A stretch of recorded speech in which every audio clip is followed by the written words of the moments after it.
Ini cerita tentang malam Jumat di TPU Jeruk Purut, sebuah kisah yang melampaui batas antara kenyataan dan mitos. Malam itu, 3 orang sahabat, Rian, Doni, dan Bagas, memutuskan untuk menguji nyali mereka di salah satu tempat paling angker di Jakarta. Mereka sering mendengar tentang legenda pastor tanpa kepala yang bergentayangan di area pemakaman itu, dan malam itu, mereka bertekad untuk membuktikan kebenaran cerita-cerita tersebut. Rian, seorang yang selalu skeptis, hanya tertawa mendengar kisah-kisah itu. "Sudahlah, itu cuma cerita buatan orang. Mana mungkin ada hantu beneran?" ucapnya, sementara Doni dan Bagas terlihat tegang. Mereka bertiga berjalan menyusuri jalanan yang gelap, hanya diterangi cahaya remang-remang dari lampu jalan yang redup. Bau tanah basah dan bunga sedap malam menusuk hidung mereka, menciptakan suasana yang mencekam. Tepat pada pukul 11 malam, mereka sampai di gerbang TPU Jeruk Purut. Gerbang besi yang berkarat terbuka sedikit, seakan-akan menyambut kedatangan mereka. Doni, yang paling penakut, menolak masuk. "Aku tunggu di sini saja," katanya.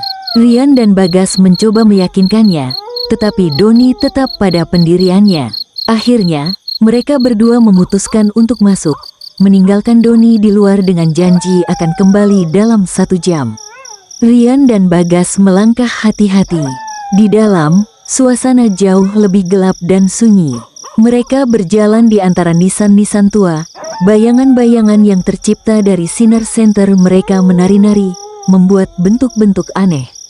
Tiba-tiba, Bagas merasakan ada yang tidak beres. "Aku kok merinding ya," bisiknya pada Rian.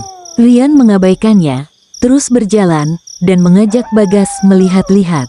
Mereka terus masuk lebih dalam, melewati makam-makam yang sudah rapuh, sampai akhirnya mereka melihat sesuatu yang membuat darah mereka membeku.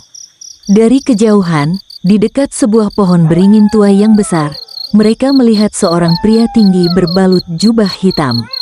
Pria itu berjalan perlahan, tanpa kepala. Di tangan kirinya, ia memegang sebuah peti. Dan di sampingnya, seekor anjing hitam berbulu lebat berjalan setia, sesekali mengeluarkan geraman pelan. Itu dia." Bagas tergagap, suaranya tercekat di tenggorokan. Rian, yang tadinya skeptis, kini tidak bisa berkata-kata. Ia melihat dengan matanya sendiri sosok yang selama ini ia kira hanya mitos. Ia tidak percaya bahwa ada sesuatu yang lebih menakutkan daripada imajinasinya sendiri. "Apa yang harus kita lakukan?" tanya Bagas, gemetar.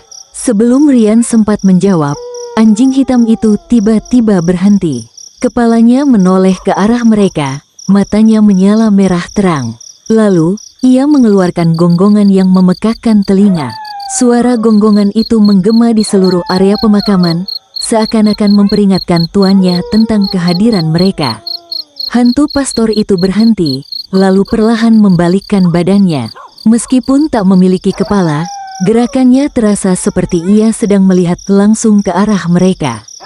Ketakutan yang luar biasa menjalar di sekujur tubuh Rian dan Bagas. Mereka tahu, ini bukan saatnya untuk berpikir. Mereka harus lari. Dengan sekuat tenaga, mereka berlari kembali ke gerbang, tidak peduli dengan nisan yang mereka lewati. Mereka hanya punya satu tujuan, keluar dari tempat itu. Di belakang mereka, suara langkah kaki berat dan gonggongan anjing semakin mendekat. Mereka dapat merasakan embusan napas dingin di leher mereka, seakan-akan sang pastor mengejar dengan kecepatan yang tidak wajar. Saat mereka hampir sampai di gerbang, mereka melihat Doni sudah menunggu. Wajahnya pucat, matanya melotot. Ia tidak menunggu lagi dan langsung berlari saat melihat Rian dan Bagas. Ia melihat sesuatu dari jauh, sesuatu yang tak bisa dijelaskan. Doni menceritakan apa yang dilihatnya. "Aku melihat bayangan kalian. Bayangan kalian ada di depan, tapi kalian ada di belakangku," katanya sambil terus lari. Rian dan Bagas tidak mengerti apa yang Doni maksudkan. Mereka terus berlari hingga jauh dari area TPU. Ketika mereka berhenti, mereka terengah-engah dan berkeringat. Mereka menyadari Mereka tidak hanya menguji nyali mereka, tetapi juga berhadapan langsung dengan teror yang tak dapat dijelaskan. Sejak malam itu, Rian, Doni, dan Bagas tidak pernah lagi berani mendekati TPU Jeruk Purut. Mereka tahu, legenda tentang hantu pastor tanpa kepala itu bukan hanya mitos, tetapi sebuah kenyataan yang mengerikan. Kisah mereka pun menyebar di antara teman-teman mereka, menjadi bukti hidup dari malam Jumat yang mengerikan di TPU Jeruk Purut.